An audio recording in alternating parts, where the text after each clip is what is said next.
ఇక ఈరోజు తెలుగుదేశం పార్టీ రాష్ట్ర ఉపాధ్యక్షులుగా గౌరవనీయులు మాజీ ఇండిపెండెంట్ శాసనసభ్యులు పిఠాపురం నియోజకవర్గ తెలుగుదేశం పార్టీ ఇన్ఛార్జి వర్యులు ఎస్విఎస్ఎన్ వర్మ గారు ప్రమాణ స్వీకారం చేయబోతా ఉన్నారు.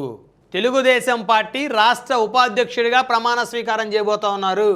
అయితే ఇండిపెండెంట్గా గెలిచిన వర్మ గారికి రాష్ట్ర ఉపాధ్యక్ష పదవి కాదు, రాష్ట్ర అధ్యక్ష పదవి ఇవ్వాలి అని చెప్పేసి టీడీపీ శ్రేణులు ఆందోళన వ్యక్తం చేస్తూ ఉన్నారు.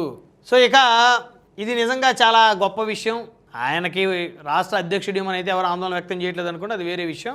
తనని నమ్ముకున్న వాళ్ళని కాపాడుకోవటం చంద్రబాబు నాయుడు గారికి మొదటి నుంచి కూడా ఒక మంచి హ్యాబిట్ అని చెప్పాలి. ఎందుకంటే చంద్రబాబు నాయుడు గారిని నమ్ముకొని బతుకుతున్నటువంటి పిఠాపురం వర్మ గారికి ఎక్కడ అన్యాయం చేయలేదు ఆయన.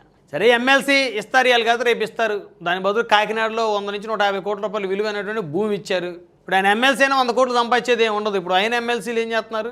వర్మ గారికి చంద్రబాబు నాయుడు గారు మొన్న ఈ మధ్య పిఠాపురంలో ఫ్లెక్సీ చిన్నది ఉంది, అసలు ఫ్లెక్సీలో ఫోటో లేదు, బాబు గారి ఫోటో పెద్దది ఉంది, పవన్ కళ్యాణ్ గారిది బాబు గారి కన్నా ఇంకా పెద్దది ఉంది, చంద్రబాబు గారి తలకాయ చిన్నగా ఉంది, పవన్ కళ్యాణ్ గారి తలకాయ పెద్దగా ఉంది అని గొడవ చేశాడు ఆయన వర్మ గారు. గొడవ చేసి ఇక అక్కడ రణరంగాన్ని సృష్టిస్తే అక్కడ జనసేన నేతలకి ఈయన వర్మ గారికి కాస్త వాగ్వాదం జరిగిన మాట వాస్తవం.